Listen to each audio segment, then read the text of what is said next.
engineering at UMass Lowell. It was such an incredible university, and thanks to the incredible people there, I actually ended up winning $5,000 for my idea to put technology inside jewelry that can save people's lives.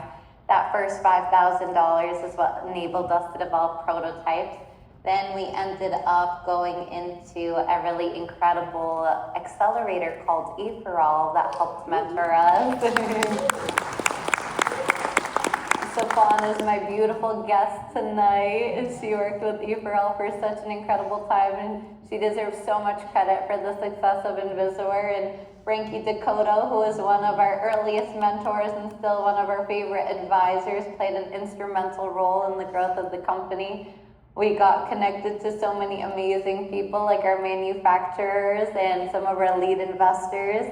I heard one of the incredible speeches was highlighting Luis Pedroso. Luis is actually on the phone with us today, so can we all give him a standing ovation?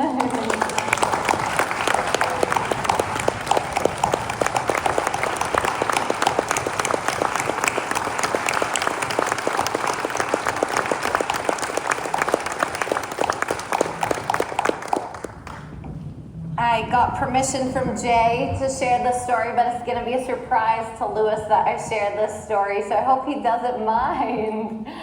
But when I first came up with the concept behind invisaWear, I knew I needed a lot of money to develop this technology. We knew we needed at least $500,000 to hire really skilled engineers to develop the app and develop the technology. And I talked to so many investors, and investors looked at me as a 21-year-old little girl. They were like, oh, this will never work, like, go away, you're wasting our time. And Luis didn't see me as a 21-year-old girl. He saw me as someone who has the potential to save a lot of lives. And he was literally the first person to believe in myself and Ray, and truly, thanks to him, is the entire reason I am as successful as I am today. He single-handedly changed my life. But as he wrote that initial check that allowed us to develop this technology, he said something that changed my life forever. Most investors would wire you the money. They'd be like, here, deposited all this stuff. Luis said, can you come into my office? I'll sign the paperwork and I'll give you a check. And I remember Luis handing me this check, and I was looking at it, and there was so many zeros, and I was like, wow. This is gonna make all of my dreams come true. I can actually develop this technology now. Like, we can actually save someone's life with this money. And Luis looked at me and he said, Rajia, I want you to remember this moment. I want you to remember this moment because I'm never gonna come back and I'm gonna ask you for this money. But one day, I have no doubt that you're gonna have as much money as I do. And my only ask of you is to remember this moment and for you to take a check of this size and to give it back to someone who is doing something good in the world. Said the reason I'm giving...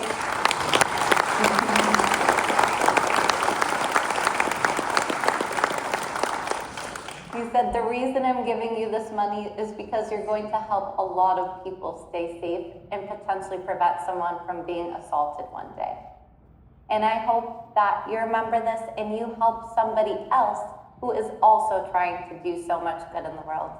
And that one moment completely changed the trajectory of my life by enabling me to develop this company. But it completely changed my entire mindset and outlook on life, on how important it is to give back.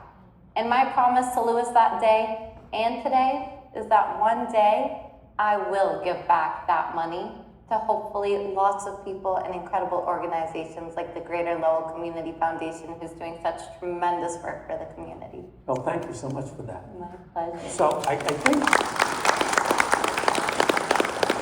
think many folks are aware of the fact that Luis was a board member of the Greater Lowell Community Foundation for a long period of time, and board chair for that matter. So we wish Luis the best, and hi Luis. So I think, Rajia, many people I think are pretty familiar with your product and what it does, but tell us a little bit about how that all started for you and what your product does. And when we were chatting last, you shared a couple stories of some incidences that really made a difference because of your product. Absolutely. So never in a million years would I have imagined starting a company, let alone one of the fastest growing companies in all of America. All happened by complete accident. One night I was at a networking event just like this one, and as I was walking back to my car, an SUV full of men started following me. They rolled down the window and were yelling some inappropriate comments. First, I kind of rolled my eyes and continued walking because sadly things like that happen to women, especially all the time in big cities. It's very common. This time was different though. The car stopped and one of the four men started to get out. I had my phone on me, but what do you do in a situation like that? You can't really say, hey, don't attack me. I'm just gonna call the police, tell them where I am, what the emergency is. Oh, and please don't move for 7 to 8 minutes while the police arrives. Obviously that's unrealistic. Your phone would get thrown to the ground and you'd be in the back of the van. Thankfully, I was okay. I ran to my car. Those guys were just joking around and it was funny to them. But for the next hour and a half, I was shaking uncontrollably because all I could think about is, wow, that could have been my face on that next morning's news channel. That could have been my family with the nonprofit trying to raise funding for people that were abducted or killed or assaulted. And I was so grateful to be alive. I went home and I started immediately looking for safety devices, but all I could find were big, ugly panic buttons. My grandmother's in her 80s, you know what she says about those buttons, Jay? She says she'd rather fall and not be able to get up than to be seen wearing one of those ugly devices. I went back to my best friend in college. I said, Ray, this is crazy. Nobody's innovating the personal safety space. We all have home security systems, ADT, Simply Safe, Ring doorbell, but nobody's doing anything to protect themselves when they leave the house. This is absurd. How can this be? And Ray and myself started working on it as a class project, and before we knew it, so many women kept coming over to us and sharing really sad stories. What I quickly learned was 1 out of every 4 women is sexually assaulted at some point in her lifetime. Let me repeat that. 1 in every 4 women is sexually assaulted at some point in her lifetime. That is unacceptable and needs to change. It's also the exact reason why Ray and I decided to start invisaWear. And today we've been so fortunate to be able to help so many people in really scary situations. I was telling Jay about one of our success stories and I got emotional. It was years ago, but nothing prepares you for this. But we had a young woman who was involved in a really serious car accident, actually on the Lowell Connector. And she got severely injured. Her leg was trapped in the car and she couldn't find her phone. During most car accidents, your phone actually gets thrown and people are frantic trying to find it and it's nowhere to be found. And she remembered that her aunt had gotten her an invisaWear keychain and she double clicked it, and within seconds, her family and the police were both notified. Her aunt was so grateful, she immediately emailed us and we had the opportunity to chat with the young woman. And one of the things that always makes me emotional is just putting myself in that situation and envisioning how scared and alone I would have been. And to hear that her dad responded and was there to hold her hand while she was being carried in the ambulance, it just, moments like that are truly so rewarding and life-changing. It's why we work so hard at invisaWear. That's a great story. Thank you. So back to the evening that you referenced with the guys in the car and then going home, and as you started to respond to that, at what point in time did you realize that you were looking to solve a social issue through entrepreneurship? You know, I honestly didn't realize how massive of a problem this was until we really started working on it as a class project. I'll never forget one of the moments that really made it real to me is we were showcasing our idea at UMass's Difference Maker program, and a woman came up to me and she said, "What is this?" I explained how the product works. And she said, "Do you know how much courage it took for me to leave my house today?" And I said, "What?" And she said, "My abuser just got out of prison for serving a 10-year sentence of attempted murder. And I almost didn't come tonight because I'm so scared for my life. Do you know what this technology can do to women like me who are in such dangerous situations?" And then shortly after, we had survivors literally finding out where Ray and myself lived to write us handwritten notes, thanking us for developing this technology. And honestly, that's when it became very real that this technology needs to exist. It's not a want, it's a need. And so, as I mentioned earlier, this all started in Lowell. It did. And a lot of the support you had to do all this was in Lowell. Yeah. You talked about the university, you talked about E for all of this. There were other factors in Lowell that helped contribute to the journey that you had and the success that you've achieved. Can you talk a little bit about that? Absolutely. When we were raising that initial round of financing to develop that technology, we actually pitched to the LDFC, which I see a couple incredible members who are a part of it here, for a loan, and they were so incredible. They believed in us from the start. And then we had that first success story where we saved a young woman's life. Her family was so grateful that we were able to help her in an emergency that they ended up calling ABC News, and they said, hey, you need to do a story. This jewelry saved this young woman's life. Before we knew it, ABC News carried the story nationally with the title, Jewelry Saves Young Woman's Life, and our sales skyrocketed. Any business owner in the audience knows that's an amazing thing to happen, but also a major crisis when you're an inventory company, because we're like, we sold out of inventory overnight and now we need to fund triple or quadruple. So I have to give a huge thank you to the incredible team at Enterprise Bank, which is now Rockland Trust.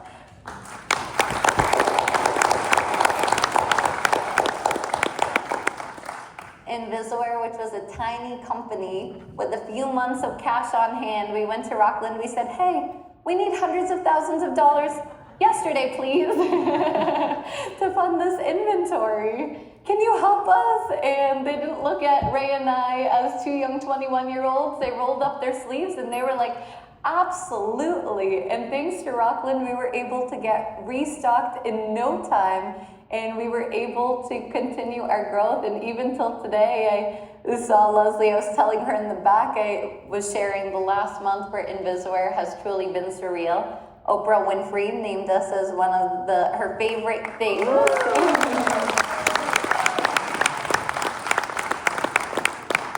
2 days later, we had a TikTok video go mega viral and get 50 million views. 2 days after that, Good Morning America called me and said, hey, would you be interested in coming on and sharing your story on why you started the company? I was like, let me think about it. Okay, sure. And now we've had so much incredible traction and so much success, but we had an emergency meeting yesterday, and invisaWear was on fire for the Q4 inventory. We're experiencing so much growth. I'm like, thank God for that Rockland credit line. So even 9 years later, it's been incredible, their support, and I truly can't thank them enough for all of the amazing work and helping us keep up with demand and inventory. So 9 years. 9 years. So speak a little bit about that period of time. I mean, we spoke about how it all started and how almost by happenstance you ended up being a social entrepreneur. Mm-hmm. But you were certainly entrenched as a social entrepreneur now and known worldwide and have succeeded greatly. Tell us about how that all transcended over 9 years, and how do you view that today versus 9 years ago? Absolutely. Honestly, it's so surreal. I feel like my wildest dreams came true, and wish I could go back to 21-year-old Rajia and share all of the incredible things that have happened. I'm so grateful, but it truly, like I was saying, was all thanks to the incredible support we've gotten from this amazing community. I see our lawyers as well, too, in the room. They've been amazing and instrumental for our growth, but really didn't happen overnight. Everyone looks at the success and they don't see the hardship. I always joke with my friends, I'm like, running a business is like this, woo, woo, woo. And they joke, they're like, actually, Rajia, it's like this, woo, woo, woo, woo. But when you're going this way, it doesn't certainly feel like that. But really it took us about a year to raise funding for the product. And then after we raised the funding, it took about 2 years of developing the technology and bringing it to market. Our first year on the market was incredibly successful thanks to all of the amazing press we were able to get.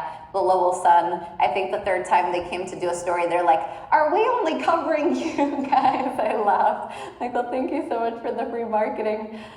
So we did so well our first year on the market, and then the second year on the market was 2020.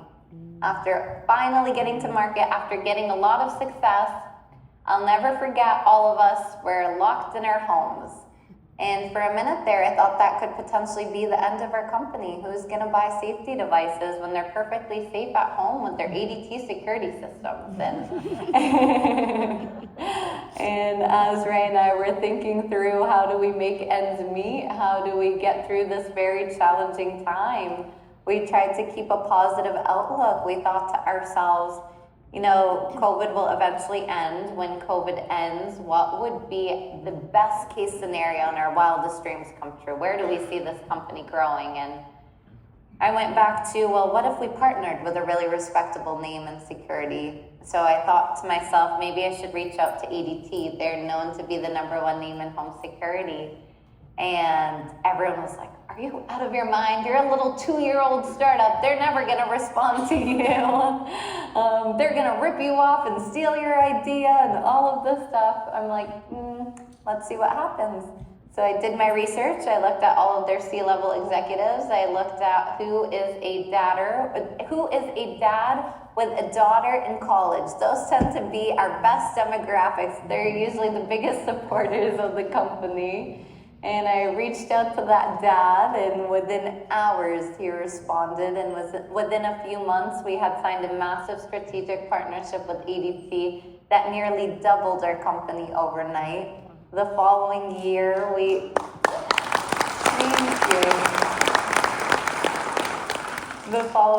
ended up signing a deal with ADT Canada's parent company, TELUS Communications, which is a multi-billion-dollar company. That once again doubled our company. And then over the last several years, we've been steadily growing and emailing Oprah's team saying, "Hey, Oprah, can you feature us?"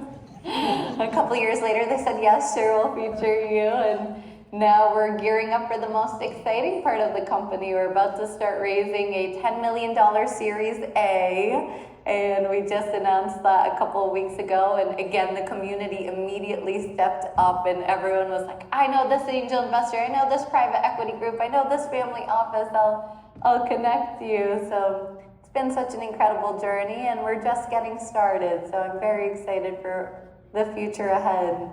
How do you keep track of all this? I just think of the meteor, rise that you've had through all this. And, in the context, and you think of the way things are viewed in our community, a woman in tech, right? A young woman in tech that's out here, banging down doors and doing things of incredible impact on our community. In addressing a major concern that we all have, how do you stay focused in that? Because I have to imagine in your wildest dreams, when you were 20, you never thought you'd be where you are here Never today. in a million years. But you have persevered in many different ways. Tell me a little bit about some of the perseverance and some of getting, there must have been hurdles in the stereotype, right? The woman engineer, you can't do it. You mentioned it earlier about, these young folks, they're only gonna be, a couple of young kids, they're only gonna be here for a couple of years. Help us understand a little bit of, we've heard of all these nice things that have happened. But you have to have had some of those days that you were struggling dealing with life, right? The stuff that goes on day to day when you go out to do things. We all deal with it from one time or another. But I have to imagine in the position you were in and the things you were trying to do and the money you were trying to raise and the impact you were having. And I suspect in many respects, jealousy that was out there. How did you keep yourself grounded through all that? Thank you. It's not easy. A lot of meditation and going to the gym. I joke that gym's for your mental health, not your physical health. But no, definitely it has not been easy at all. And there's been so many incredible experiences, but there's also been equally as many not so incredible experiences. One of the best quotes I heard was that businesses don't fail, it's people that quit, because it can be very difficult. And I'd be lying to you if I said it gets any easier. I think it gets more complicated and more challenging as you continue to go on. But in terms of one of the stories I had shared with you at lunch that I wanted to share with the group is sometimes really good things can come out of really horrible situations at times. So we raised 2 rounds of financing. Our first round of financing was about $500,000. And after we raised that, a friendly accelerator in the Boston area asked us if we could come in and do a mock presentation at their annual conference to share what a successful deck looks like that you can use to raise money from investors. So I said, absolutely, I'm always happy to give back to the community. I'll come chat with the entrepreneurs, teach them a thing or two that I've learned. And I go up there, I give my usual pitch of 1 in 4 women are assaulted, that's unacceptable, needs to change. I shared at the time how much success we had, the national coverage we had gotten for saving a young woman's life. We had done over $1 million in revenue at that stage. And it was a panel of 5 individuals, 4 men, 1 woman. The woman starts off and she says, wow, what an incredible product. I really wish I had something like this when I was in college. The second investor, they weren't real investors, they were like mock Shark Tank style investors. He looks at me and says, I've never heard of women worrying about their safety. This is like a really interesting concept. And before I could get a word in, all of the women in the audience start booing him. So I said, with all due respect, sir, I think the women in the audience seem to disagree. I said, well, my wife's never worried about her safety. The women start booing again. We move on to the next shark or investor, mock investor. And it was like, that guy made a fool out of himself. Let me make a fool out of myself too. I had led the presentation, so I had done all of the talking, and my male co-founder had been beside me. He didn't really say much. And since it was a woman leading the presentation and a guy standing next to her, that guy decided to make an assumption, and in front of an audience of 200 people, he looked at me and he said, so are you sleeping with him? If it was a man leading that pitch, I don't think anyone would have been asking if he was sleeping with his female co-founder. I was very shocked, and I was so young at the time, I didn't know how to respond to a situation like that, so politely said no. He's my friend from college, and we're both in relationships with separate people. And I moved on, and as I got off the stage, woman after woman after woman kept coming up to me and saying, I am personally offended, I cannot believe this happened. The nonprofit, they handled it really well. The accelerator sent an apology. They put in place different steps to course correct the next year. They had a gender neutral panel and all of this incredible stuff. But what I didn't realize in that humiliating moment is there was a gentleman by the name of Matt sitting right up front and center. Matt witnessed this whole situation. And Matt was the wealth manager of a very successful entrepreneur named Michelle. Matt ran home to Michelle, called Michelle. Michelle, you'll never believe this. This young entrepreneur was pitching safety devices that protect women, and this is exactly what happened, and the whole audience was booing. And Michelle said, are you serious right now? I think this was like 2018. She was like, in 2018, this is still happening to women entrepreneurs. When I was raising funding for my company, I had the same exact situations happen over and over again. Said, I want you to call her. I'm interested in taking a look at investing in this company. So Matt calls me, explains the situation. He says, would you like to chat with Michelle? I said, absolutely. Michelle says, great, Raja. I'm interested in investing in your company. I'll write you a check anywhere between $0 to $500,000 to help you grow the company. But I would like to redo that experience. And I want you to come in and pitch to a Shark Tank panel of the top executives that work for my company, the female executives. And I want to hear their opinion on how much money I should invest in this company. I said, absolutely. I do the same exact pitch, and I let the first judge speak. The first judge breaks down crying. She says to me, when I was in college, I lived in a first floor apartment, and a random stranger broke in the middle of the night and raped me. The second judge starts sharing a situation that was really scary that happened to her daughter. We go on to the third, the fourth, the fifth. Michelle looks at me and says, wow, this is very different than your other experience pitching. I said, definitely. This is just so heartbreaking, and is exactly why a product like invisaWear needs to exist and why we need more capital for people to hear about it. And Michelle says, okay, thank you. You're welcome to go home, and I will give you a call once I've had a chance to chat with my team. Michelle calls me. She said, I was originally thinking of doing a $500,000 investment in the company, but after talking to the women on my team, I don't think I can invest $500,000. I think I need to double my investment and invest $1 million in this company, because this product needs to be in the hands of everyone.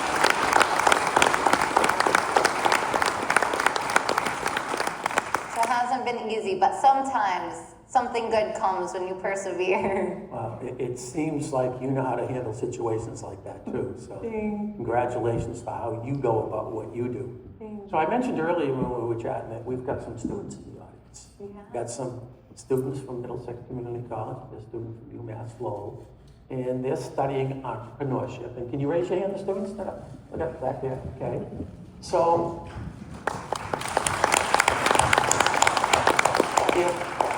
if they had their dream, I'll just take a guess here, that 10 years from now, they'd like to be sitting where you are with me interviewing them the same question. I have no doubt they will be. So what advice do you give them?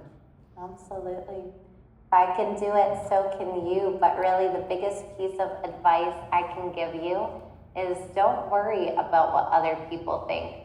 When I was 21 years old and I told people I needed $150,000 to develop this technology, everyone said, you're only 21 years old. Nobody's going to give you $150,000. Not only did I raise that $150,000, I raised millions of dollars.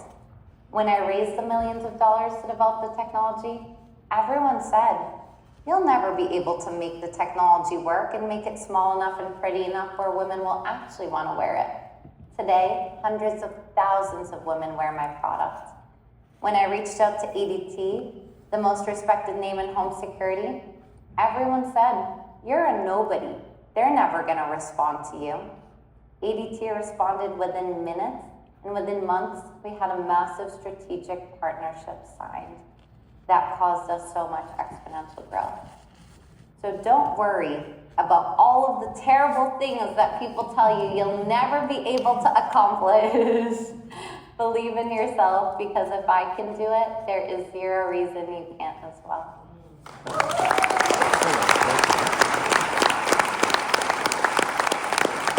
And most importantly, Jay, the part I want to close off with is when you do it, don't forget Lewis's important words to come back and to help the next person get there too. That's awesome. Thank you.